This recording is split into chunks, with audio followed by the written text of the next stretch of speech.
Good morning, everyone. Welcome to Coffee and Football presented by Texas Road. I'm your host, Blake Monroe, where I'm joined daily by Bobby Burton and Jerry Hamilton. Tell us where you're checking in from this morning, what you're drinking, get your questions in. We got a lot to talk about. Of course, both Bobby Petrino and Steve Sarkisian met with the media yesterday. We got the Desmond Howard video that came out yesterday morning. We're going to talk about it here in a little bit. And we got a couple of special guests as well. So it's an absolutely loaded show, guys. But I wanted to start with Sark. Yesterday, he was asked if he thinks his team has underachieved. And here is his answer. That's into who voted us number one. Okay. What I think is that this team has competed their tail off. They've been faced with a lot of different adversity and injuries, and a lot of stuff has come across this team's plate. And I'm very, very proud of them with their resiliency. At the end of the day, at the University of Texas, we're held to a very high standard. And the standard is to compete for championships year in and year out. And we're going to play the best teams in the country. We're going to schedule the best teams in the country. But by the end of the season, we'll play, of our 12 regular season opponents, 5 of those teams will be top 10 teams when we played them, so nearly half our schedule. And we have an opportunity at the end of the regular season to do something that nobody's done since 2019, and that's beat 3 top 10 ranked teams in the regular season. The last team to do that was LSU with Joe Burrow. So have we been faced with a pretty difficult schedule? Have we been faced with high expectations? Sure, but that's why we came here. So we'll be okay. There you go. What do you think, Jerry? It's not what the fans want to hear. No. No, I mean, that's the problem with that response is that's not what the fans want to hear.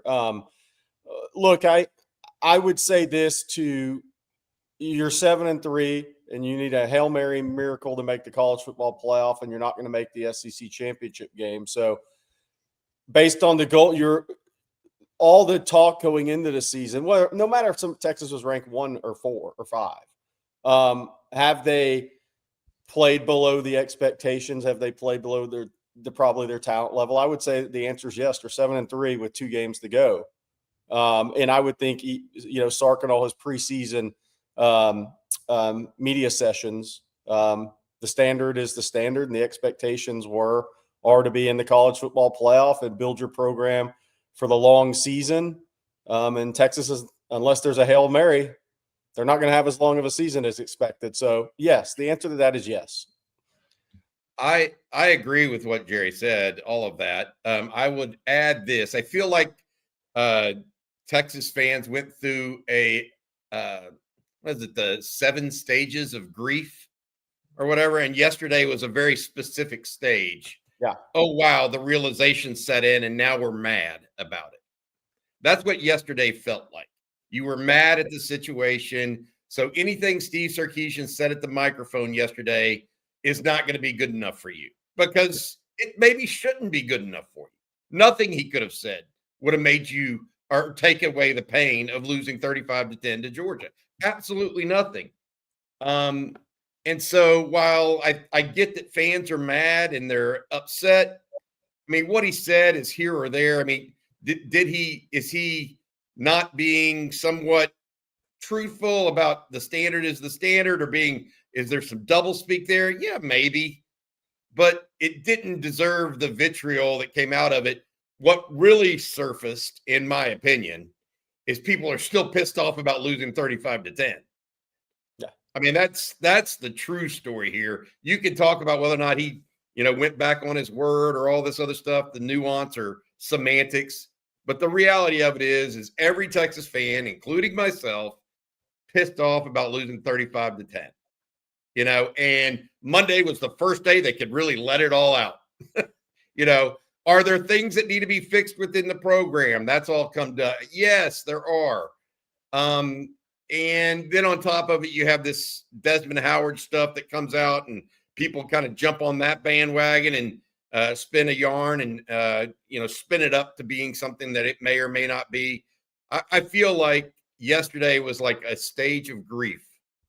In one of the 7 stages of grief for college, or 11, whatever the name is. And yesterday was being mad and the angry part of it. They sat nicely through Sunday, tried to analyze it, tried to think about it logically. And then yesterday, just madness came out. Everybody was pissed. And it came out. They used Sark's press conference as a vehicle to live in that anger, I guess, more than anything. Yeah, I think, look, I mean, Jerry, coaches say crap like that all the time. Yeah. You know as well as I do. I mean, what's he supposed to say in that situation? Yeah. A lot, not all, I would say. Yeah, that's fair. I mean, he's not perfect. Yeah. But I think most of all of that was anger.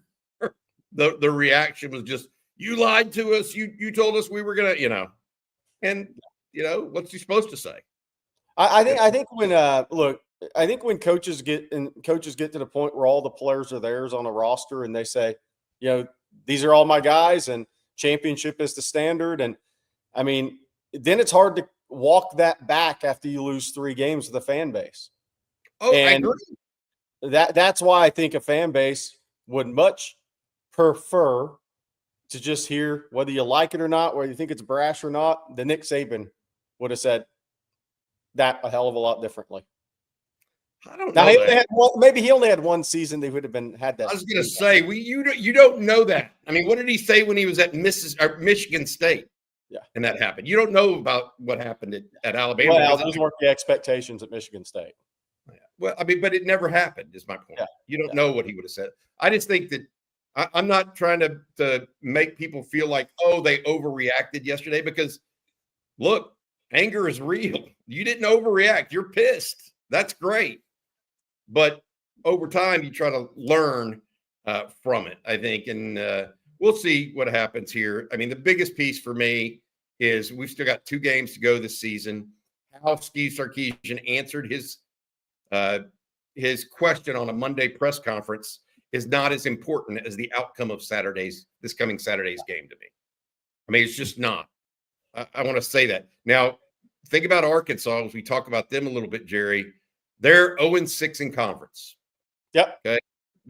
They have had a bad year in conference, 2-8 overall. Do you know of their 6 conference games, 5 of them have been 1-score games? Oh, yeah. Ole Miss 1 score, Tennessee 1 score, A&M 1 score, LSU 1 score last week, Mississippi State 1 score. Yeah. Yep. And those are home and road. That's a mixture of home and road, by the way. I mean, at Tennessee 34-31, at LSU last week 23-22, at Ole Miss by 6 as well. So they've been in every game, home or road. The only team that's blown them out this year was Notre Dame. Not a conference game. So every SEC game they've been in has been a 1-score game, home or road. Now, was a team up and they came back on that to make the score 1 score? Yes, there's been some of that. But there's a lot of Taylor Green's a really good player. They run the football well. Bobby Petrino's a great play caller. Now, the Arkansas defense has been in a net brace post motorcycle crash all season long, but they have played people tight. Hey, this is I'm reading some notes in the thing saying I'm making excuses. I'm not. I agree with everybody. I just said I did. I mean, I think there has to be accountability. I think it has to be about correcting and improving, to Vic's point. I absolutely agree with all that. At the same time, it felt like it came to a head yesterday, if that makes sense. It felt like the anger and logic had gone out the window. And I'm talking about mainly on message boards and chats like ours. It felt like it had gone over the top about critiquing every single word Sark said and every single way he said it, when in reality there was nothing he could have said really that would have been, copacetic to people, in my opinion. Even if he would have said, yeah, we underachieved. That's if he would have said that, well, why didn't he expound on why we didn't underachieve, why we underachieved? I mean, and I think there are other elements that got people upset about what he said. When he talked about penalties, penalties happen. They happen for a variety of reasons. We didn't run the ball. I thought we were running the ball. We didn't have a chance to run the ball. Well, guess what? You had the ball, so you had a chance to run the ball, as Stevie Lee said last night on our live stream. So all of those things conspired and added together, I think, turned into a powder keg. Not to mention Desmond Howard jumping on top of it all. And I mean, if it was a matchstick already, he threw gasoline on that fire, baby. Yesterday. Do you think before we do that, before we talk about Desmond Howard or Bobby Petrino's press conference, let me say thank you to our sponsor, Texas Road, our friend Rick Vavro and the guys at Texas Road, your full service solution for major road projects in the state of Texas, with the full support of multiple crews performing utility, dirt work, concrete, and asphalt. Texas Road provides on-site concrete through volumetric trucks for smaller volumes. They're able to complete road building in a very high-profile environment. Reach out to them if you need major road work across the state of Texas. Texas Road and our friend Rick Vavro, engineering major or grad at the University of Texas. Thanks, Rick, and your team and the folks at Texas Road for sponsoring On Texas Football. All right. We got Bob Shipley is here joining us this morning. Good morning, Bob. How are you? Hey, doing good, man. You're so right, Bobby. We're angry yesterday. You know, we'll be a little better today. We'll be a little better tomorrow. And then Friday, we'll think there's hope, you know, and then Saturday, let's kick those hogs' butts, you know. I mean, that's just, you know, it's just the way it goes if you're the life of a Longhorn fan. It is. This is a sincere question for you because you've been a head coach. You haven't been one at a place like Texas where, you know, it's the media fishbowl that it is. What was he supposed to say yesterday? No, I mean, what would you have liked to hear? Well, to Kirk Bohl's point, here's what I would have said. Ask me that at the end of the season. Yeah. Because there's nothing else you can say without skirting the issue, because you can't say yes and you can't say no. It's a no-win answer. So just say, let's get the season over with, and then we can evaluate that and discuss that. That's a good point. That's good, because if you're 9-3 and you know you just missed, is different than 7-3 and look at it, you know, playing the number 3 team in the country in your home field potentially. I agree with that. Yeah. Good point, Coach. What you mentioned that, and we talked about at the outset, this anger. You watched this game, you said, from start to finish.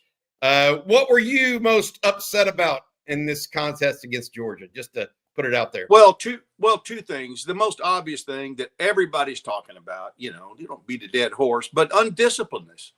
You know, the undisciplined play of our guys, which is, you know, the old coaching saying, either you're allowing it to happen, you know, they're doing it. You're either coaching it or you're allowing it to happen, you know, and at some point, you know, the coaches have to take ownership of the lack of discipline of this football team. You know, we're into the middle of November and we're still playing undisciplined football.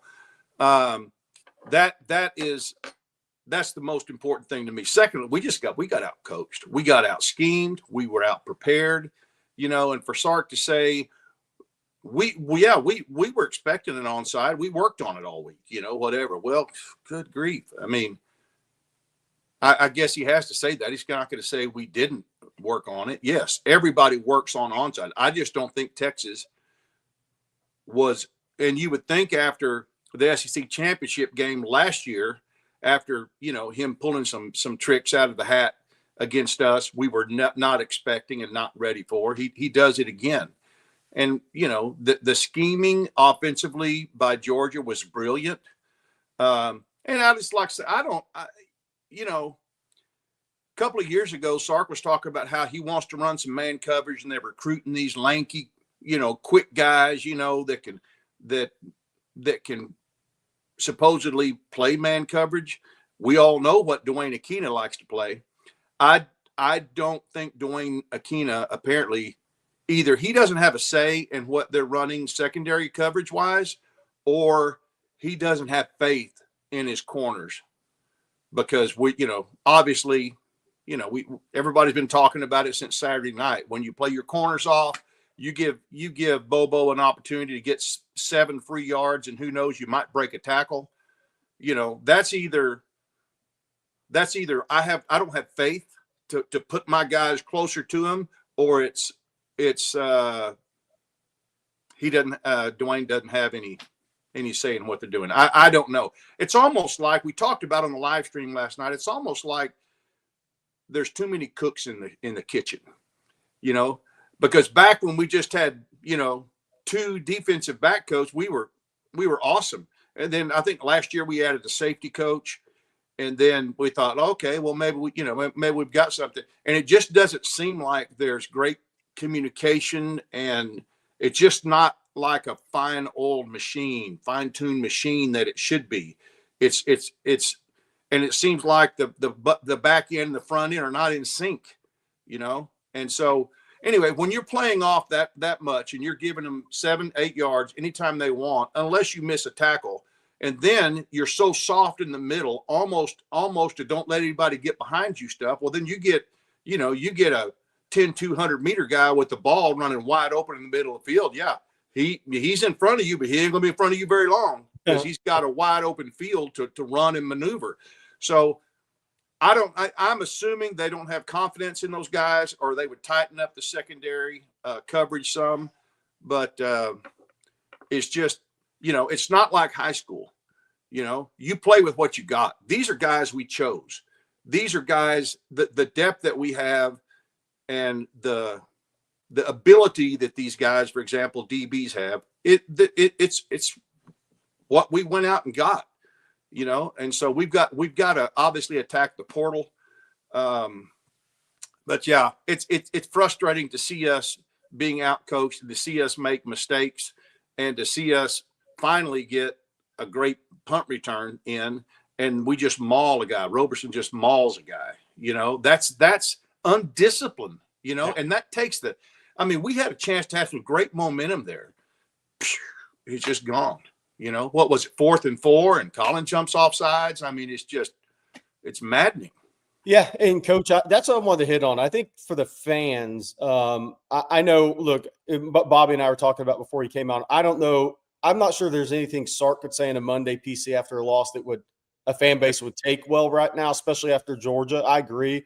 I agree with what you said about, hey, the easy answer to that would have been, let's go beat Arkansas and Texas A&M, then we'll have that discussion. Yeah, for sure.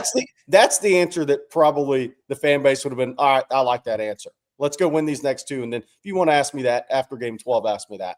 But I think the biggest issue the fans have, and is the undisciplined football. And it's more than penalties. It's how many 3rd down drops have there been this year? How many early when Arch was struggling? I want to ask you about Arch is playing much better now. You can see him growing as a quarterback. But early in the season, he missed some 3rd downs where it's thrown at the feet or thrown way over somebody's head, right? So I think more than penalties, we've just seen a lot of undisciplined football this year. And that's really more dropping 3rd down passes, right? That goes into undisciplined football. Execution's part of undisciplined football when the same thing happens game 10 that was happening game 1. Yeah. Game 2. So kind of your thoughts on that, just undisciplined as a whole more than penalties, because Texas was ranked outside the top 100 in penalties last year. So they've only moved down a few spots this year. It's not like anything's really changed there. Then you move down 10, 12 more spots. Yeah. That's right. I think as the offsides and all that stuff, that's just focus and repetition in practice. In practice, you should try to get your guys to jump off sides, work on that. Have the scout team do hard counts. And I'm sure they do that. They're not, those guys are coaching at the University of Texas for a reason, but it's just not clicking together. And that focus is not there. And, it's kind of like Torrey Becton was the greatest thing ever, and now all of a sudden people are saying, it's because they're tired. It's because they're not in. When you hit a streak like we're on right now with inconsistency, you question everything. And as a head coach, you have to question everything. Why are we undisciplined? Why are we dropping passes? Why are we not focused?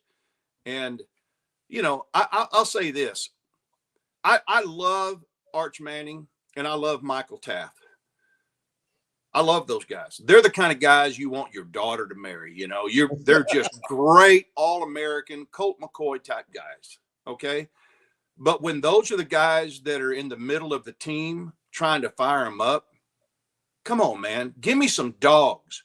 Why isn't Ant Hill in there hitting helmets and getting guys? Why isn't Colin Simmons in there? Why isn't DJ Campbell in there? I mean, we don't have the dogs. We don't have somebody like a Derek Johnson or Brian Arakpo. Brian Arakpo or Casey Studdard. Casey Studdard. I mean, guys that'll just, people want to follow them. People have to be a little bit afraid of you, like they know you got that dog in you and you'll curb stomp somebody. Those are the kind of guys you want to follow. You don't want to follow. You want to follow those guys because they're great, an all-American safety and, a Manning. Sure, you respect them, but,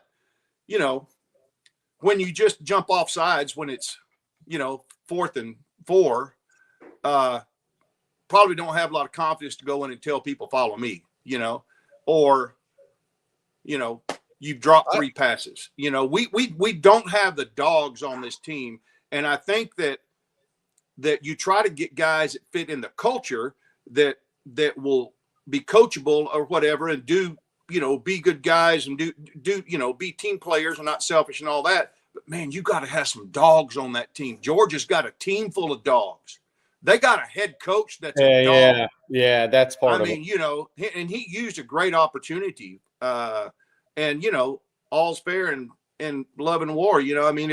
Or whatever. I mean, it's just like you got a chance to take a shot out there and hit some recruits. And by the way, there's going to be some fallout from this unless something happens very quickly. For example, first of all, you got to keep your roster because everybody says, well, really next year was the year that was supposed to be our year. Everybody the media just kind of got too excited, with the Manning hype and all that stuff and Ant Hill returning and all that. But everybody says next year, is going to be the thing. First of all, you got to keep your roster. Second of all, we got to get some GoDaddy running backs.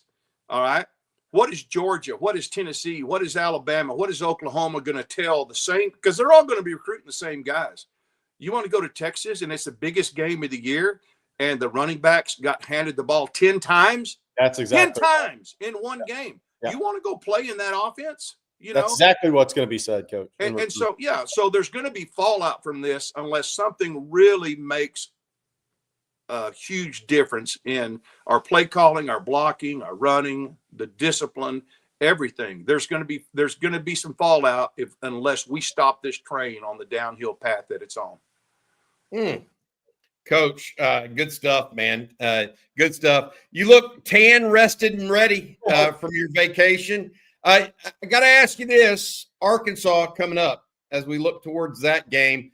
I mentioned earlier, Arkansas 0-6 in conference, but 5 of those games have been 1-loss scores. So whether it was Ole Miss, Tennessee, A&M, LSU, what's the other one, Jerry? Anyways, long story short, they've been in some tight games. This is an interesting game because Bobby Petrino's not going to be their coach next year. And Texas, I think, is struggling to identify what they're exactly playing for right now, right? They just lost their chance, their clear path to a playoff. How do you approach this game if you're Texas and Sark, as well as the Texas players? And what do you think about the Arkansas? Well, to borrow a line from Mac Brown, they scare me to death. I mean, they are a sneaky good team. They've got a great dual threat quarterback. There's so many soft spots in our coverage. That scares me to death, because they're going to score some points. It's probably going to be a high scoring game, and we're not going to be able to match their scoring if we're going to be undisciplined and, miss protection, drop balls, snap count, just all that stuff offensively. We've got to be clicking. And, need I say it again? What everybody says, we have to be able to run the ball and control the clock, and control the line of scrimmage. But yes, their offense. I mean, just put on the tape. as a coach. You know, put on the tape and look at what can happen. Like when we went down to Florida and we weren't ready to play. I mean, their record is very, as you said, it's very, very deceptive. And so you've got a team that literally has your back up against the wall. You know, if you don't have the intestinal fortitude to get ready for this game, then you're at the wrong place. You're probably playing the wrong sport. Agree. You know, a coach shouldn't have to get you in there and rustle you up and get you all fired up and, you know, say these magic words. There are no magic words, man. You got to have the heart and the pride to come out and represent this state and get us back on track to have a chance to do something against A&M. Because if we lose to Arkansas, how embarrassing is that going to be? Yeah. Yep. So I mean, I think it's a very easy game to get the guys ready for in our current situation. You have no choice. Okay. You question your manhood. You know, you question your coaching. You know, how much are we putting into this? Why is this team not getting better? Let's show some real strides this game. You know, let's get this train back on the tracks. Take care of this. We ain't worried about Texas A&M. Don't even think about them. You got to be totally focused. And if we don't come through, then Saturday, and it really doesn't even need to be close. It doesn't. But I'm scared to death. I really am. Hey, Coach, last thing I had for you is progression you've seen from Arch over SEC play. Kind of what, from your perspective, what are you seeing? Where do you think he's at right now? Because I thought Georgia was his best game he's played at Texas because of who you're playing on the road, really tough environment. I actually thought that may have been the best game he's played at Texas in some ways. I like where he's at. He's not where we thought he would be before the first game. You know, we thought by the Georgia game he would be, you know, but he is playing better than he's played. His accuracy is not perfect, but it's getting better. You can watch him and going through his reads and throwing to a safety valve or whatever. You know, I think he's doing a good job, and he's throwing a really nice ball to me right now. But you have to understand, it's difficult for even the most mentally tough people when you keep avoiding pressure. How many pressures did they get on him? You're avoiding pressure and you're throwing the ball when you're fixing to get hammered right in the breadbasket, and it's dropped. You know, after that happens 2 or 3, 4 times, you're like, oh man, we just ain't got it today. These guys, no matter what I do, that, you know, and then you have, you know, Ant Hill go up, and was that not the most beautiful I mean, what an athletic play that he made. And then, you know, we got a guy that drops 2 or 3 balls, and then he comes back and makes an amazing catch, you know, from Arch. And it's just the inconsistency. It's like, you know, you never know who's going to show up every week, and the problems don't seem to be being addressed. So let's get it together this game and get us back on track. That's what I'm telling them as a head coach. Coach Shipley, thank you so much, my man. I know you'll be back on with Rod here on Thursday night as well. Everything else, glad you got a good vacation in and all that stuff. Thanks for joining us, man. Thanks, man. Hook 'em. Thanks, guys. Have a good show. Yep, absolutely. Good stuff, man. He was on fire this morning early. Hey, I want to say this before we get to our next reads and ad reads, and I want to make sure I say this correctly, because when I opened the show, I talked about it being anger and grief, the stages of grief or whatever. I don't mean to be dismissive about that. Like, I don't. I realize that's part of being the fan, right? Is you get so upset sometimes that it's like, you know, I'm not being dismissive or denigrating anybody for having those feelings at all. Have them.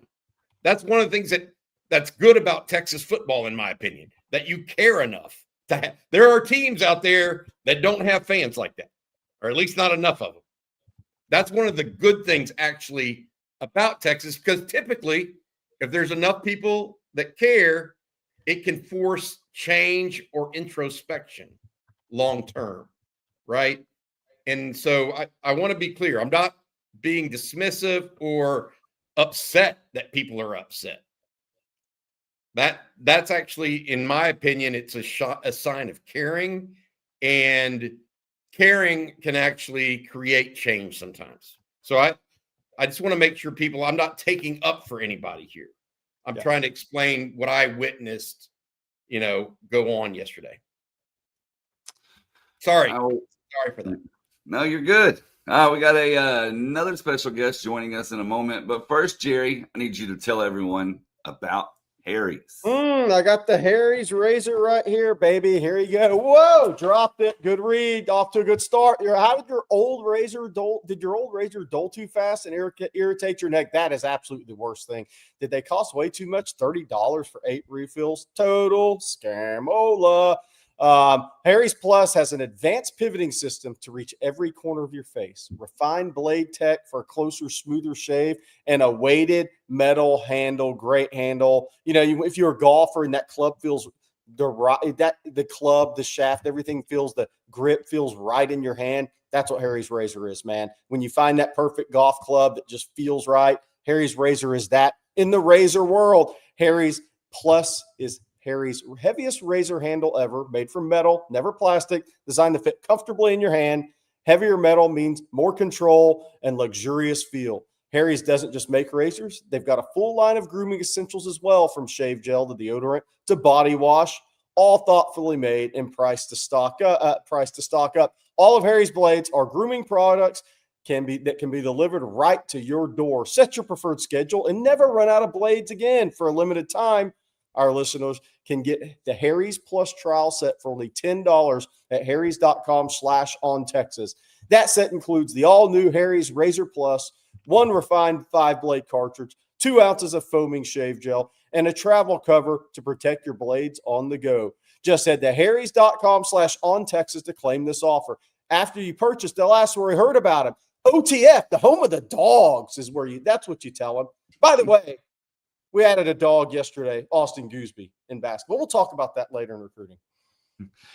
And I'm going to tell everyone, this morning about AG1.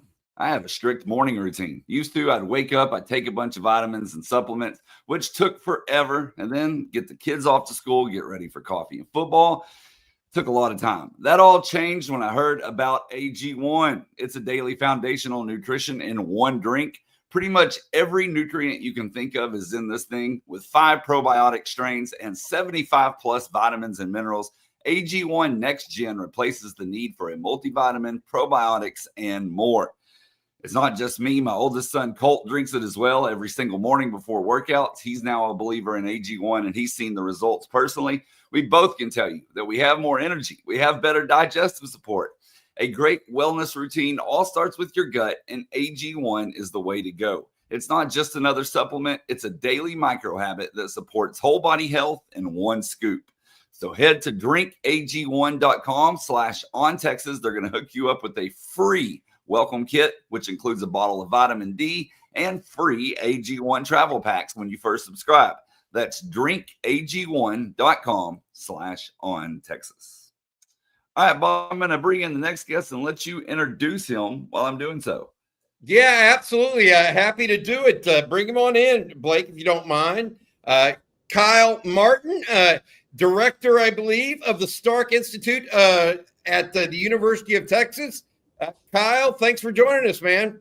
Yeah, thanks so much for having me. Good morning to everybody. Good morning, Longhorn Nation. I'm the curator here at the H.J. Letcher Stark Center, and we're located on the 5th floor of DKR Texas Memorial Stadium at the north end zone. Perfect. One of the reasons we wanted to bring him in is people are going to be in town this weekend for the Arkansas game, and there's actually a special thing going on right now that people who are in town this week can go see, and it's a symposium or expose on the Longhorns versus Texas A&M and the long history of it. Kyle, tell people a little bit more about what you've got going on there and how they can come see you guys. That's right. So like I said, we're located on the 5th floor of the north end zone here at DKR. We are the new home for Longhorn history. Texas Athletics Archives now live here. We're the home of their photo archive, media archive, game day program, season binders, all of it. We're free and open to the public. All fans are welcome here.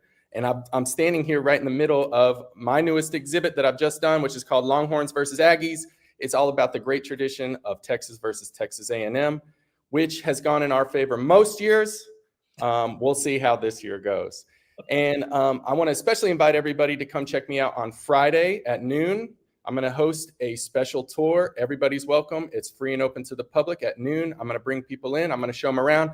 I've got all kinds of lessons and stories that I can tell you. So if you love history, if you love Longhorn football, this is your spot. Come see me anytime. We're open Monday through Friday, 9 to 5. Kyle, I got to ask you, of all your discovery work that you did putting this exhibit together, was there one favorite note or nugget that you drew up or found in the process? Sure, I've got plenty, and I've got plenty of stories to tell. I'm in the business of telling stories. My favorite is that this rivalry has always been hot. This rivalry has always been vicious. In 1911, Texas beat A&M on neutral territory in Houston at the Notsuo Festival, and the Corps decided they were so upset about it, they marched on downtown Houston, took over city blocks, and they were just beating the tar out of anybody that went by in burnt orange. Police had to be called in. It was so bad that Texas and Texas A&M did not play for 5 years after that. They needed things to cool down. There are all kinds of stories here. The most special of which, of course, is the unity factor, right?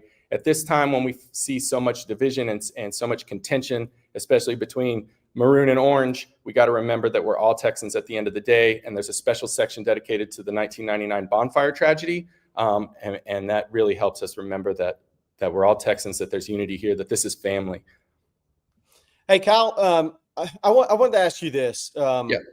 Within the rivalry, like when you were building this out, how many people did you talk to? I mean, were there any memorable conversations? Was that part of the build out of this?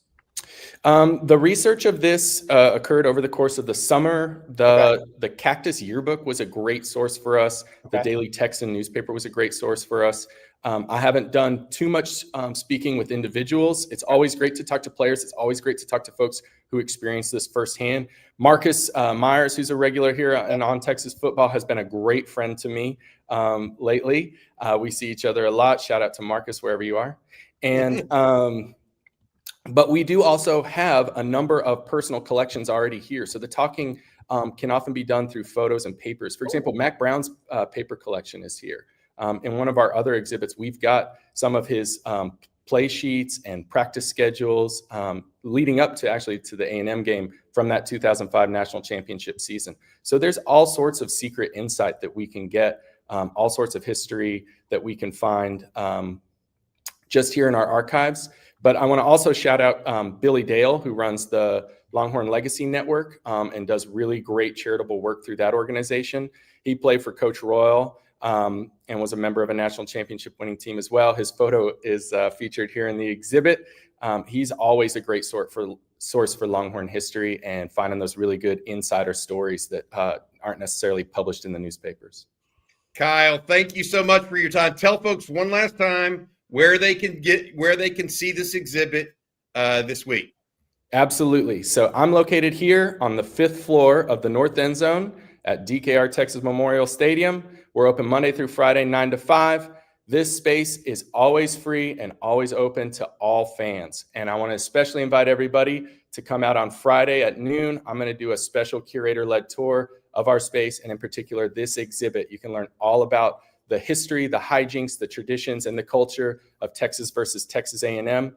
Especially if you are a former athlete from the University of Texas, please come see me. Please come talk to me. Let's figure out how I can help tell your story. Your collections deserve to be preserved. We got to tell the Texas story. This is all sports, all students, all athletes. So come see me. My name's Kyle RM. I'm the curator here at the Stark Center. Kyle, thank you, buddy. Appreciate you, man. man. Hook 'em horns. Hook 'em. Good stuff. That's good. I'm going to go see that on Friday, by the way, when I'm in town. Jerry and Blake. Should be a lot of fun. That's awesome. All right. Hey, Blake and Jerry, I think we need to get to this Desmond Howard thing now and put this out there, because this was to set this up. This video was, I think, first released on Instagram. Yep. By Desmond Howard, then also made its way over to Twitter and TikTok, other social media avenues. Blake, Go ahead and play this As video. I'm walking and past this tennis ball in my yard, I was also thinking, don't be surprised if that Texas job opens up at the end of the season. You guys were shocked when LSU opened up. Imagine how you're going to feel if that job in Austin pops open. I'm not calling or saying anyone's going to get fired. Maybe a mutual parting of ways. You dig? Anyway, you guys have a great Monday. There you go. That's putting them on the table. Is what that is. That's very interesting. And obviously Chris Del Conte came out and responded to that on Twitter. There you go. And Bobby, I know you reached out to some people, and what did they have to say? Yeah, I immediately, when I heard that and somebody had sent it to me, I immediately reached out to folks that are in very strong positions of decision making at the University of Texas, like high-ranking officials, I guess the best way to put it. Response was, who cares? Amazing how all these people just talk blank all the time, and 90% of what they say is never right. Who cares? The response from Texas, not only Chris Del Conte, I think, did it publicly the right way, but privately it was indignant as well. And that's the best way I could put it. So, look, I mean, Desmond Howard, I would say this. He may end up being true, months from, I don't know. I'm not sitting here. But for him to do that 2 or 3 weeks before signing day, when there's no published reports, when there's none of this other stuff going around, to what end does he do that? And comparing him to, nobody saw Brian Kelly and LSU coming. That's not true. I mean, everybody saw Brian Kelly. Brian Kelly never made the college football playoff at LSU. Steve Sarkisian's made it twice. The comparison was wrong. The idea that, anyways, I felt like that was a guy with a platform as large as Desmond Howard has that should be more cognizant of that platform, particularly when, he probably hasn't said the same thing about Sharon Moore, who's been suspended for games at Michigan. I'll just put it that way. So not appreciative of that, and don't think look, Del Conte said it the best and most polite way you could, I thought. But behind the scenes, there's no groundswell right now about Steve Sarkisian or something, as far as I can tell. So, yeah. I look, that's an interesting thing to put out in the manner he did. I mean, he's really putting them out there, is what he did with that, because I don't know his Instagram history. I don't know if he predicted other things in the past and coaching moves that happened and came true when he was walking his trash out to the edge of the street in South Florida, which looked like a pretty day in South Florida, as most of them are. But that he's sticking them out there on the table because he posted that on every social media account. Yeah. All right, guys. Well, we got some super chats that we need to get to. We got a lot of other stuff we need to get to. Let's start with Jay Lee. He says, I explained this year by us still being a few top 5 classes away from being able to recover from 23 plus draft picks the last 2 years. Can it be that simple? It is in some ways. 23 draft picks. How many they got this year, Jerry? How many Texas players going to get drafted this year? Your opinion? Depends on who comes out. Okay. Say everyone possible comes out except for Arch Manning. How many get drafted? If DeAndre Moore is draft eligible, so maybe. Jack Injuries, maybe. DJ Campbell, maybe. Cole Hudson, I don't think so, but maybe. Undrafted free agent for sure. Yeah. He's going to get a chance to make it. Jelani McDonald, Michael Taft, maybe. I mean, you're getting up to 8, 9, 10. Manny Muhammad, Anthony Hill. You're still getting up to 10-ish. Yeah. But other than Anthony Hill, any high draft picks? Yeah.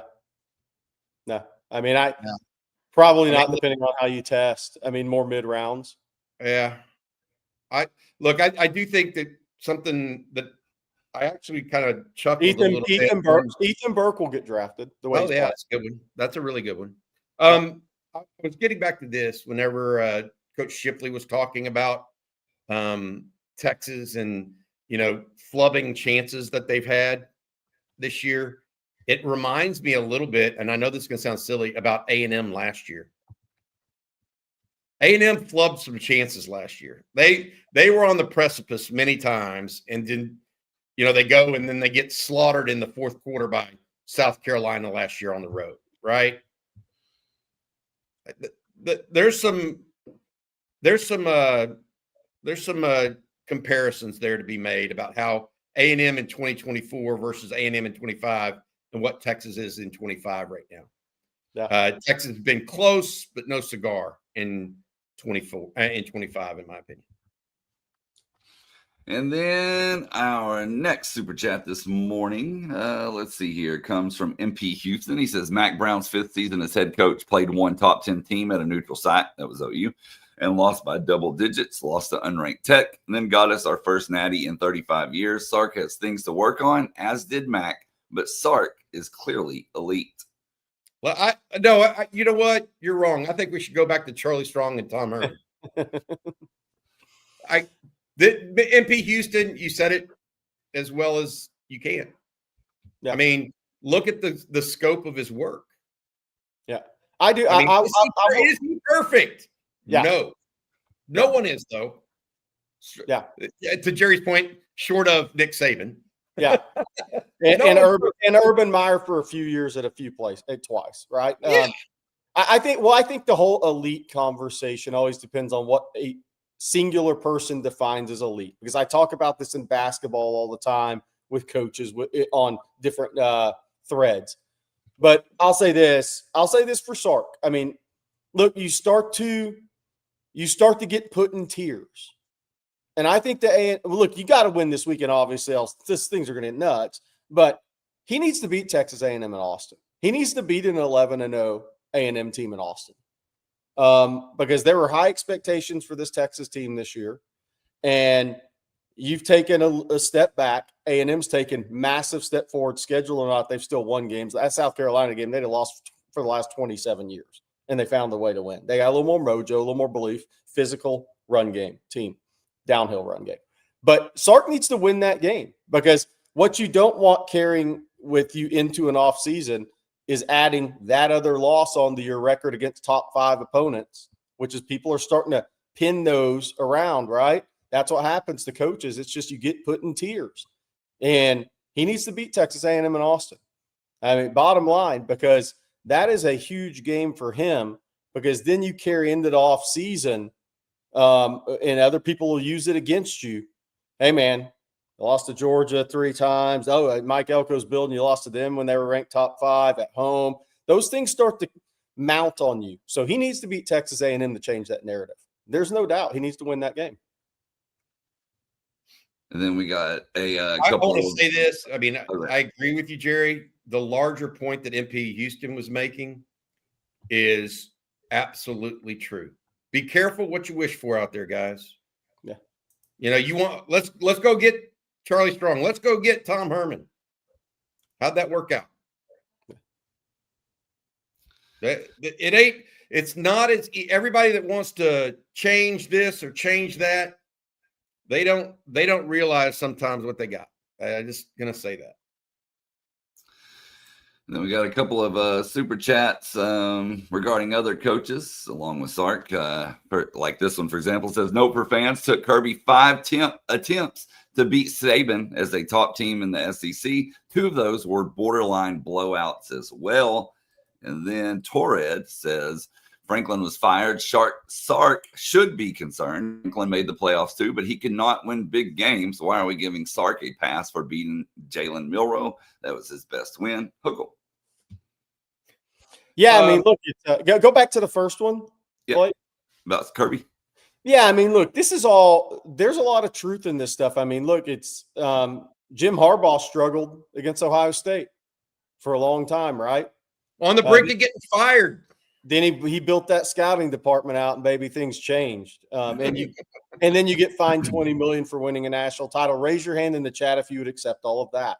But yeah, it does take some time. But I do want to add to this. Yes, it takes time. It's not add water, instant success. Anything we always say about players, coaching, all of it. But there is one thing that absolutely has to, whatever we say about a player, a coach, schematics, whatever, you cannot be an undisciplined football team and get it done. You just simply cannot. So that is one thing that absolutely has to change. No doubt. There's just no way around it. It has to. I just want to say this. James Franklin comparing him to James Franklin is not. James Franklin won one Big Ten title in 12 years. Steve Sarkisian's in his 5th year. In his first 5 years, he's already won one conference title and played for another one. Okay? So I think that Penn State played for one conference title in his career. So let's stop with that. First of all, you're trying to compare somebody that spent 12 years at a place compared to 5. I would just say to y'all that the idea that Sark is perfect is not true. Nobody is. I hate to tell you all that. It doesn't matter if you pay him $10 million or $50 million a year. Finding perfection is like an elusive. I mean, you just don't. Beyond Nick Saban, who lost to Louisiana Monroe and lost some games he probably shouldn't have along the way, by the way, you're just not going to find those guys. My point, though, to all of this as it relates to Sark and where people think he should be and shouldn't be, I think this is all talk that go look at Sark's in front. Okay, let's talk about this. Sark has 7 games against top 10 teams. Franklin has 22. I mean, again, it's 5 years versus 12 years. The sample size and data set are totally different. That's just not fair. So, anyways, I'll let this go. But we've talked enough about this one. By the way, we should mention James Franklin hired at Virginia Tech. I want to say this: whatever James Franklin did at Penn State, that's a very smart hire by Virginia Tech football right now. But the coaching carousel matters. Ole Miss is putting Lane Kiffin in a box, by the way, which is very interesting according to reports. That's another topic. I think James Franklin is a really good hire at Virginia Tech because that guy was recruiting Virginia successfully at Penn State. He's got a lot of connections there. I think he has a clear personality advantage in recruiting in that area against the people in his region. I think that was actually a really good hire for Virginia Tech football. I think their fan base and some fans at Virginia Tech will be, oh, well, this guy's record, like this conversation has been, but if they'll take a step back and say, can this guy give us a chance to win the ACC? I think Virginia Tech made a good hire there. I think he can position Virginia Tech to compete in that conference, which has been the struggle in the post-Beamer years. Pretty good hire by Virginia Tech. That will move them in the right direction. I would urge caution on that because now he's at a place that is difficult. It's a little bit more difficult than it was. He doesn't have, Virginia Tech is not Penn State. I'm just going to say, and it's not even Vanderbilt where it's a metro area, Jerry, that he had some success at. It's a different place. What's interesting to me is not so much that Virginia Tech hired him. It's that James Franklin chose Virginia Tech over Arkansas. So he was Arkansas's number 1 target as well. Smart. I agree with you. It's probably smart because I wrote this morning on Texas Football that the Arkansas job may be the toughest job now in Power 4. Of a team that wants to really be good. I'm not talking about Wake Forest or Duke or Kansas that, if they're good at football, okay. If they're not, okay. Arkansas wants to be really good at football, right? But look, where are they going to get all their recruiting from? They've got Texas and Texas A&M in Texas and SMU's upstart. SMU's the big one now. Yeah, especially in Dallas, because they used to have a little piece there. Yeah. And Rhett Lashley has a tie to the state of Arkansas that he can kind of coach against. To the west, they've got OU. They've got Ole Miss and Memphis that they have to deal with. They've got LSU due south. They've got Tennessee, and even Vanderbilt now is no longer a pushover going east. And then even in the Ozarks, they've got Missouri. Yeah. Arkansas is a very difficult job right now, despite how much money they may have with whether it's Walmart or the Hunt Trucking Group or Tyson or whatever. The other issue that I think is that is coming through. Look, Arkansas has 5 to 7 players, the state itself, every year that are good enough basically to play anywhere in the country. Okay, 5 to 7. That's what the state produces. The problem with that this year, you go and look at right now. Go look at the class of 2026. You know how many of the top 5 players in the state of Arkansas have committed to Arkansas? Zero. Yeah, 0. So Arkansas, for those unaware, very, very difficult, getting to be a very, very difficult job if it wasn't already, because they have expectations there, and they are landlocked, for lack of a better term, when it comes to recruiting. They're landlocked, and they are one of the SEC schools that will use more rev share in basketball than others will. And honestly, they should. Honestly, they probably should. That is actually a smart decision by them, because John Calipari may have a chance to eventually get him to a Final Four, and he is a brand by himself in college sports wherever he's coaching, because he's amazing at what he does. But the Arkansas program, the problem they have, to Bobby's point, and I 100% agree, is if you go to Atlanta and ask a low mid 4-star kid, hey, what's your list of top 10 schools? They're rarely going to be on it. If you go to South Florida or Florida, Central Florida, and ask a kid like that, who's a pretty good player, pretty good prospect, hey, what's your top 10 schools? They're rarely going to be on it. Arkansas's got to be a great developmental program. They have to live, not for the Texas fans that we have too many 3-stars in our class, which if you look at other classes, it's very comparable. But Arkansas has to live in higher upside high school 3-star recruits, and live in that when they recruit in the Southeast. I mean, really live in it. They have to take guys. They have to beat ACC schools for guys that they think have high upside and develop them. And then they do have to be more of a portal program moving forward. That's their best chance to have success, unless they just catch lightning in a bottle with a quarterback and a running back, and that leads you to 8 wins. But they're in a really tough spot, and I do think they're one of the SEC programs that will put a little more money in the basketball of their rev share. And I actually think that's smart by them, because football's a real it's not a defeatist attitude to say it's a real uphill battle for them. And we got more super chats. Some of these are comments, so I'm going to read a few of these comments together. Bobby's Mayo Spreader says, as Coach Klein said in The Water Boy, oh no, we suck again. And then Davey says, I'm riding with Sark, do or die. He saved us. And then let's see here. Juan Garza, thank you, Juan. He says, I got over my hangover from Saturday's game. I think Texas is a notch below Ohio State and Georgia. Remember, Kirby is 1-4 versus Saban. I believe Sark will get this fixed and get a bad secondary coach, or a good secondary coach. You can't say that one word, from the NFL, a.k.a. Jerry Gray and Cutcliffe. And then Real Longhorns Jose, back-to-back playoff run, say it all. The program is built for the long haul. Let's win out and make another push. And if not, trust Sark to retune and go all in for Arch's final year. Hook 'em. And then one other comment. This one from Dante. He says, you know what, SEC Mike is right. Texas fans are crybabies. We haven't to stop this nonsense with Sark. Sark has brought us back to contention. We were trash for years. Be patient. Stand with Texas. Yeah, so I think, look, I say this all the time because of what the number is for coaches' salaries.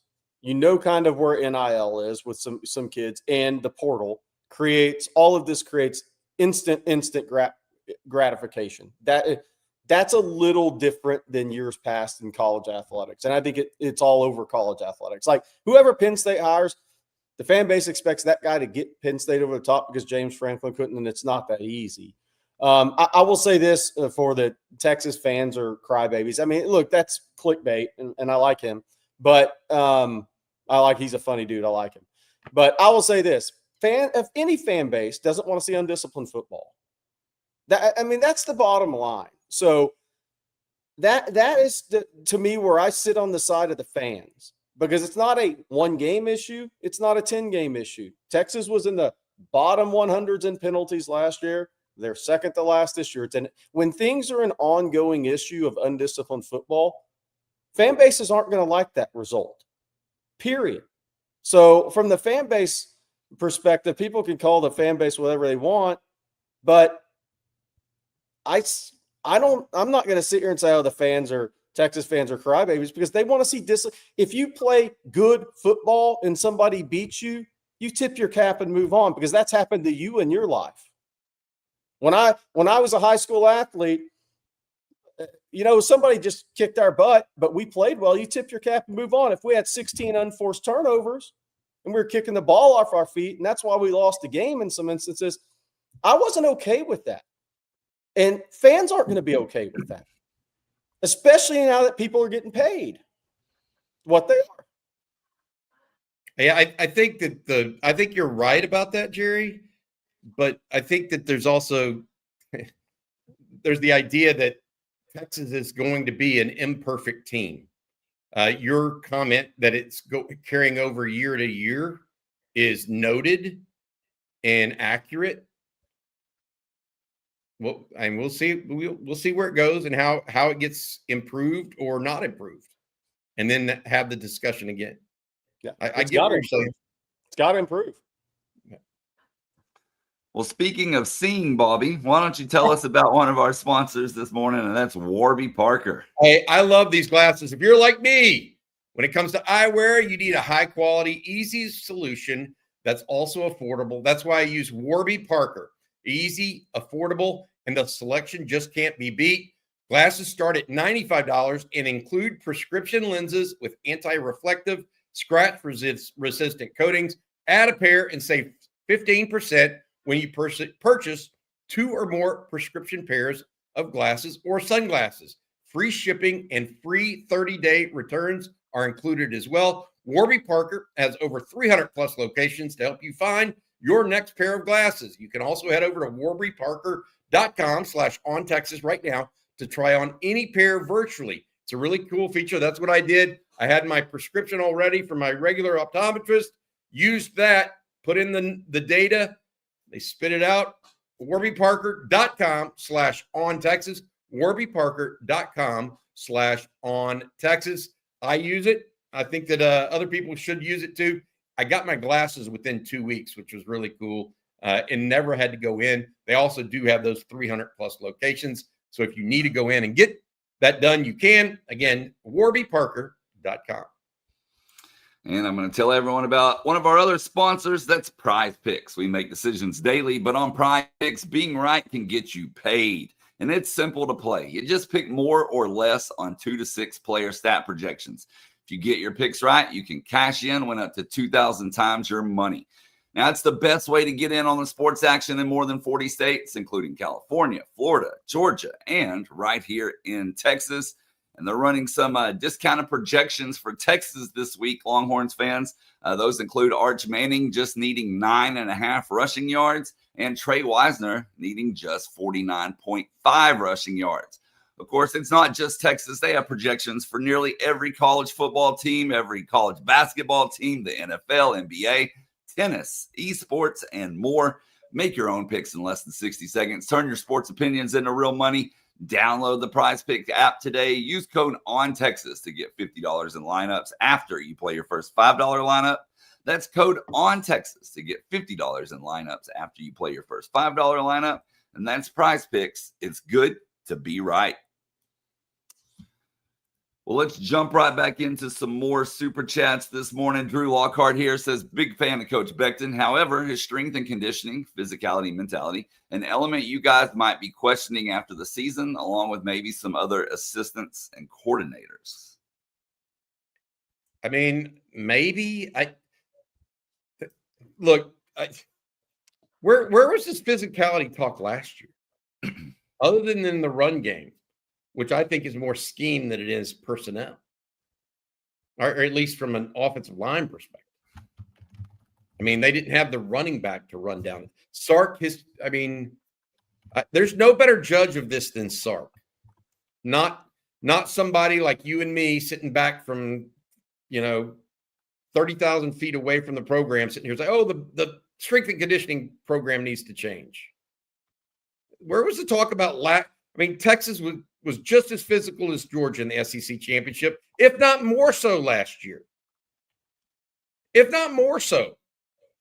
So I feel like there's people searching for answers and poking and prodding, and that's okay.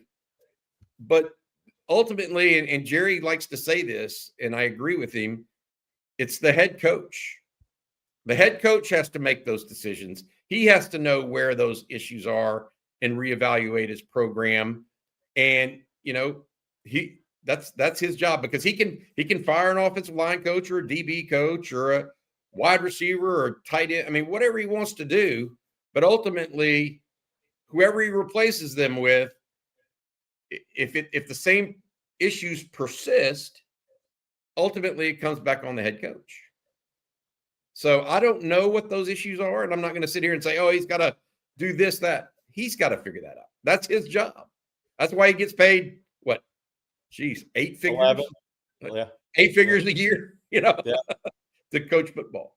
But I don't see strength and conditioning as this big issue when last year Texas was plenty physical, in my opinion. Yeah. No, I don't think it's the issue. We had a clean injury report last week, by the way.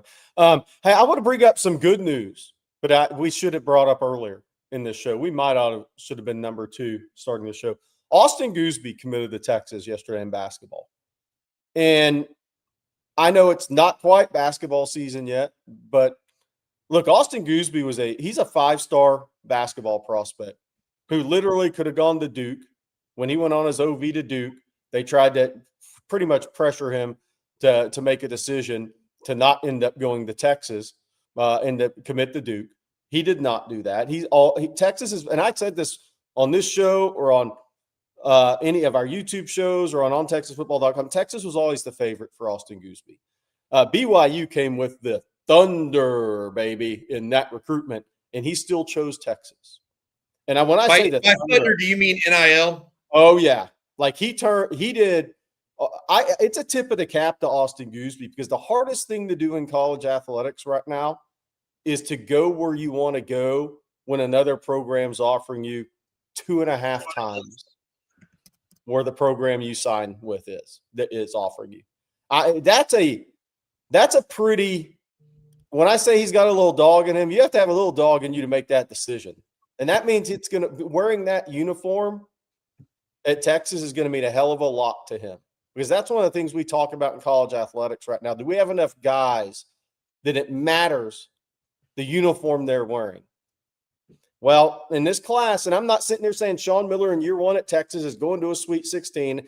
We'll have plenty of time to talk about that. You just want to get in the tournament in year 1 for a first-year coach. There's plenty of guys who haven't recently in the portal era gone to the tournament in year 1. But what I'm saying is, in this recruiting class, I really like what Sean Miller's done. Austin Gooseby was a huge get over BYU and then Duke, and Baylor was still trying to recruit him to the end. So they beat out the team that from the state of Texas that had won a national championship most recently, although Kelvin Sampson continues to knock on the door. But the kid chose Texas for all the right reasons. Bo Ogden chose Texas for all the right reasons. I think this class for Sean Miller may have some real results, because those 2 guys have always wanted to wear that uniform. I mean, Bo Ogden turned down Purdue, who's the number 1 or 2 team in the country. I mean, Matt Painter was at his school still trying to get him until the time he committed to Texas. Those guys, I think, are going to be very instrumental in Sean Miller's program build. And somebody asked, is Austin Gooseby a one and done? I think he's probably a 2-year player, but you never know with some of these guys. He's 6'5" and a change. He's got a 6'9" wingspan. He has great hoops IQ. He's becoming a combo guard team runner in the last year. So positionally, he's kind of morphing into something that he wasn't 2 years ago. He could rip by the expectations with a great year. I think he comes to college as a likely 2-year player, but he is one of those prospects that you can't lock in. So he's definitely a 2-year player. I think it probably leans that way right now because there's so many international kids coming over. But I just wanted to give Austin Gooseby a little shout out because that was not an easy decision to make when somebody's offering you that level of NIL. And Sean Miller, we'll see where it all goes. I like the roster build. Somebody asked about Coleman Elkins, the 6'10" kid. Now that men's basketball has 15 scholarships, I love what Sean Miller's doing. And again, I'm not sitting there saying the guy's going to win a national championship or go to a final. That stuff's hard to predict. But I think he's pushing a lot of really good buttons early on. And when you have 15 scholarships, what he's doing with one of those scholarships every year is making sure he has a developmental big in that 14th scholarship spot. You are not going to – Texas will not go into a season without enough size and without enough depth of size to compete where they get an injury to one of their 3 bigs and then you're down to 2 guys and your rotation's messed up. And if that guy's in foul trouble, then you're kind of screwed in a game, right? He's going to make sure that he has enough size, physicality, post defense, rim protection in his program. And I think that's really smart. I like what he's doing, but I thought that was a really big commitment for Texas yesterday. And in Austin Gooseby and Bo Ogden, winning and losing is going to mean a hell of a lot to those guys in that uniform. That's a really good place to start for Sean Miller next year. Yeah. All right. Caven Carpenter, never found anything attached to your super chat. So if you want to send it normal, I can fix that for you. Let's see here. Clay G says, I understand he's protecting his guys, but you can't say you're a college football playoff team last week, then say you haven't underachieved when that's what you aren't. Take it on the chin, own it, and move on. And then, I think that Clay G's I'm sorry. Go ahead. No. No, I mean, I think that's what we said. I mean, you are what you are. I thought Bob Shipley had the best answer to all of it. Come back to me when the season's over and let's talk about where we're at. If we're 8-4 or 7-5, then yeah, we've underachieved. If we're 9-3 in the playoffs, have we really underachieved? I mean, the story's what I think Sark was trying to say somewhat is the story's not completely written, but he didn't say that. So we'll see how it goes. And then we got a super chat from Edgar here, and he says, morning, OTF. You're in Sark's chair. What is priority/improvement area number 1 this offseason? Thanks for the amazing coverage as always. Hook 'em. My answer to this would have been different 2 weeks ago. I mean, I'm super concerned about the secondary right now. I mean, you don't bust coverages like this 2 games in a row without some serious issues. I mean, I can't remember the last time Texas busted coverages like this, even when they were not good football. Maybe under Charlie Strong. Maybe when Todd Orlando, blitzed 0 blitz. So that is my right now. I mean, you just can't win football games when people run free in your secondary. So I would not have put that in that category just 2 weeks ago, by the way. I wouldn't have. Portal personnel department, I think, is going to be biggest. I think that Sark can manage his way through any kind of coaching changes he wants to see. So the priority or improvement level, I think, is going to be more personnel related. That's the area I think needs primary focus. Although the secondary right now, I'm just telling you that this just can't happen. Not if you want to win football games. Yeah, I would say I'm a broken record right now. But the other thing I would say is you have to become a more disciplined football team. I mean, the situational But awareness. how do you do that? How do you focus on that area of improvement, Jerry? Like Well, he's asking, yeah. he's asking, where's Sark's first focus of improvement? How do you change the discipline on the football? I don't know. Yeah, I think look, I think there's we'll see what they do for spring practice, number one, or what they're gonna do. But and not that Texas doesn't have refs at practices, but I think things have to be taken to the nth degree right now because there's just too many repeatables. I think there's got to be, some real accountability for undisciplined football in the spring. That starts before the season. It can't start in August. And that may be through your strength and conditioning program in a weird way. It may be through your spring practice. But I think that for me is right now, and I don't disagree with Bobby on the secondary. I 100% agree with him on that. I just think if next season, you can correct some personnel things if you think you have those. But the one thing that absolutely has to be corrected is the undisciplined football, because that's just not gonna. You're not gonna win a league doing that. Not like this. It's not gonna happen. I mean, the penalties have to.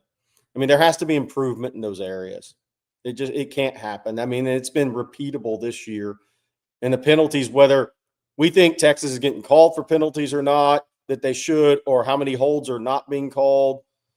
When I say undisciplined football, it's more than just penalties.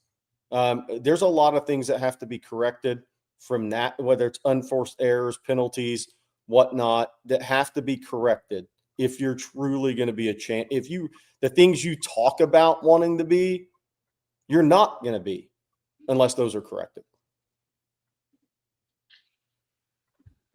All right, let's see here. Excuse me. I think I'm losing my voice. Pair of super chats from Jay Lee says, back to my super chat. And imagine if this team does lose every draft eligible guy, that would not be good for next year. We need a bunch of those guys back. And Jay Lee also added that being off before a game did not serve us well this year. It's like the time off was a distraction. Maybe. They definitely didn't do well the 2 bye weeks. That's hard to argue, isn't it, Bobby, right now? Yeah, it's really a hard point, especially in season.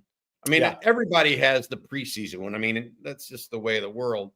But the in-season bye weeks, Florida was a bad performance. But I'm just going to tell you, I mean, young teams, they lose their focus in off weeks, I think.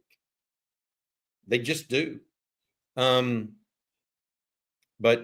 look, I don't know the answer. I think that Texas has to find, when Jerry's talking about discipline, I agree with him so much.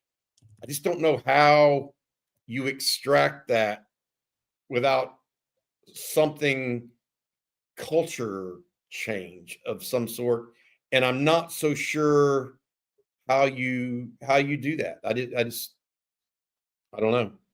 Texas has to, I think some of it this year is especially on the offensive line, all those holds. Like Jerry, to your point, last year and year before last, it was all procedure penalties. You agree with that? Like too many procedure penalties, right? A lot of repeats of it. Yeah. Yeah. But this year, it's not procedure penalties. It's holding. It's special teams. And so it's a little bit different. And I think that could be athleticism at certain spots, particularly on the offensive line that had so many early in the year. So. And then we got, excuse me, Bobby's Mayo spreader. Kirby kicked our teeth in and then verbally assaulted the team in after. LOL. Welcome to the SEC, baby. I've always said about the SEC covering when I did this nationally, there's football season, there's recruiting, and then there's spring football. And I've always put recruiting ahead of spring football in the SEC. The games matter, and recruiting matters to fans almost as much. And it can get petty, and it can get trash talky, but that is the conference you're in, and it is not changing. And so you're saying that that was all of Kirby's rhetoric was based on recruiting, not unlike what Steve Spurrier used to do in needling Florida State. Yeah. Tennessee. I mean, look, that was all a recruiting message. Mac used to have recruiting messages, but they were very nice and eloquently said, right? After wins. I mean, Kirby's that was more blunt. Here it comes, baby. You know what? To you, maybe a guy that signed last year from the state I coach in, maybe somebody that's committed this year, and maybe future guys. This is what I'm here to say. Oh, and by the way, you know what he also did? He mentioned all the kids from Texas on his Georgia team in that same press conference, by the way, repeatedly. That was all recruiting. But that is the SEC, man. It's blood sport. All right, let's see here. Amar with Super Chat. Bobby, how about the water boys? They need to be replaced. The water isn't cold enough, and they are strong at the point of attack, squirting the water. Get Culligans. Call Culligans, baby. There you go. Culligans. Phenomenal, Jerry. Phenomenal ad placement there. That was a job well done. All right, Bobby, before we get out of here, we got a couple more Super Chats, and I need you to tell everyone about Texas Road LLC one last time. Yeah, absolutely. Our friend Rick Vavro and the guys at Texas Road, they're your team for full service solutions for major road projects with the full support of multiple crews performing utility, dirt work, concrete, and asphalt. Texas Road provides on-site concrete through volumetric trucks for smaller volumes. They are able to complete road building in a high-profile environment. That's Texas Road and Rick Vavo. Rick also has a bar out in Jonestown. So if you're out there in Jonestown, make sure you stop by. It's called the Lone Star Bar. Again, Rick Vavro and his team over at Texas Road. Good guy, big-time Longhorn and supporter of Texas Longhorn athletics. All right, and we got one or two more here. Two more. Real Longhorn Jose says maybe AJ Milwee for the offensive coordinator job after Arch. Sark can keep his input on plays. Do we have a run game coordinator? That's supposed to be Kyle Flood, theoretically. But the reality of it is that this all comes back to Sark. I mean, it's his offense. Yeah. We can talk about it all you want. I don't think they need a quote unquote run game coordinator. I'm not a big believer in, Aren't those all for pay grades? Essentially, yes. All the titles are all pay grades, if we're being real. It's 90% of the time. The answer is yes. Yeah. The question I have for Texas and Steve Sarkisian is, do you have a offensive identity or do you have a collection of plays? And I feel like this year it's been more of a collection of plays than an offensive identity. Maybe that's because of personnel and your lack of being able to create running lanes from the offensive line, or you're running back and who's healthy. I don't know. But my point being, whatever they do on offense, I think it needs to feel more cohesive, probably have more of an identity. Yeah.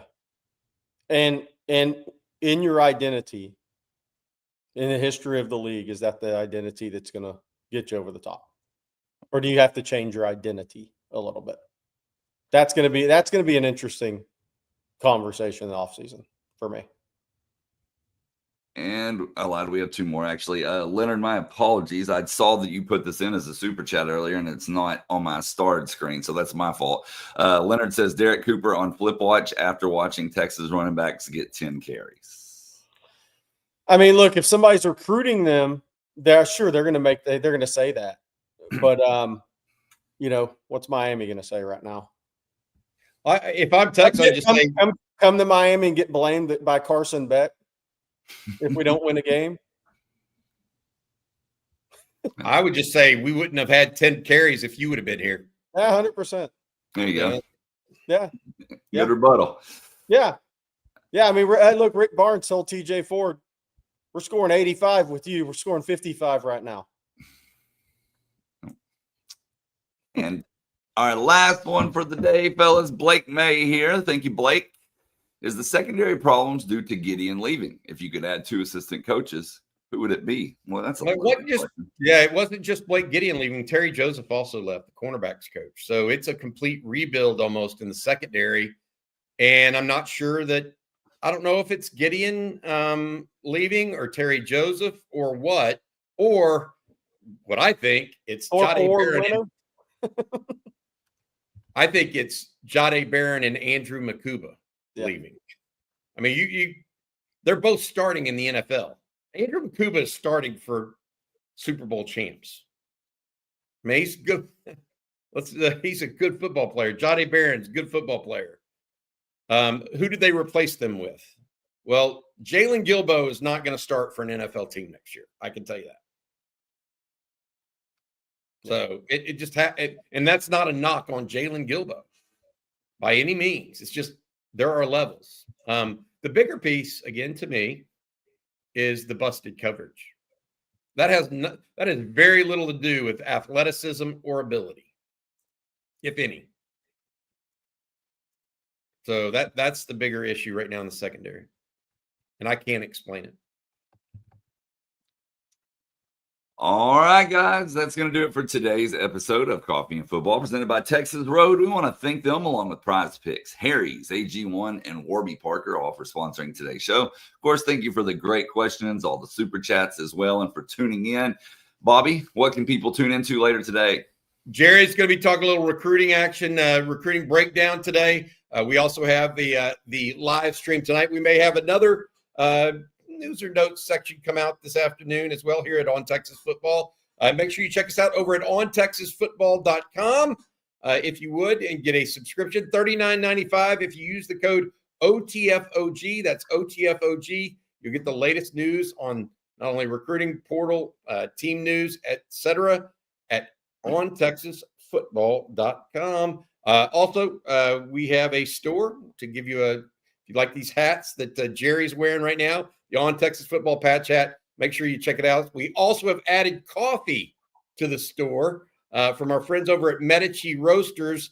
We've come up with a blend called Cowboy Coffee. Make sure you check it out. Again, that is shop.ontexasfootball.com. It's the Christmas season. Get those coffee mugs in your stocking. There you go. Order early so you ensure they arrive on time as well.